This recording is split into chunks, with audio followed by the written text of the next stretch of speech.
Hyundai i10 petrol மேக்கனா ஓகேங்களா.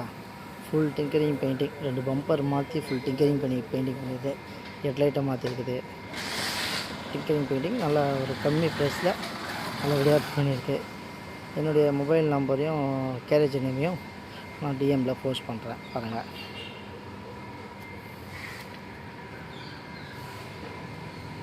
Open பிளேஸில் தான் அடிச்சிருக்கேன். Open place painting.